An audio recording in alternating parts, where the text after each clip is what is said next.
एकदा एक गरीब पण नम्र ब्राह्मण गावात राहत होता. तो अत्यंत भक्तिमान आणि सत्यनिष्ठ होता.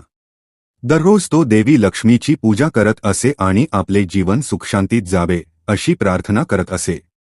ब्राह्मण अत्यंत गरीब असल्याने रोजच्या अन्नाचीही त्याला चिंता असायची. पण तरीही तो कोणाकडे काहीही भीक मागत नसे.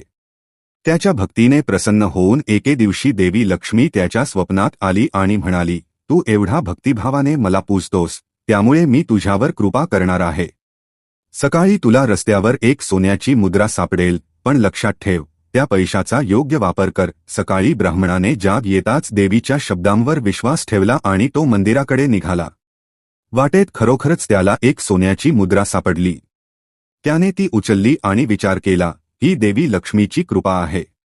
मला या पैशाचा योग्य उपयोग करायला हवा. तो त्या पैशाने मोठे वैभव विकत घेण्याऐवजी गरीब आणि उपाशी लोकांना अन्न खाऊ घालू लागला. त्याच्या या सत्कर्मामुळे देवी लक्ष्मी अधिक प्रसन्न झाली आणि त्याला पुन्हा स्वप्नात येऊन म्हणाली, तुझ्या निःस्वार्थ सेवेने मी आनंदित झाले आहे. आता तुला कधीही दारिद्र्याचा सामना करावा लागणार नाही. त्या दिवसानंतर त्या ब्राह्मणाच्या घरात सुखसमृद्धी नांदू लागली. त्याच्या शुद्ध भावनेमुळे देवी लक्ष्मी त्याच्या घरात स्थायिक झाली. तात्पर्य: नम्रता, भक्ती आणि दानधर्म केल्याने देवी लक्ष्मीची कृपा सदैव प्राप्त होते.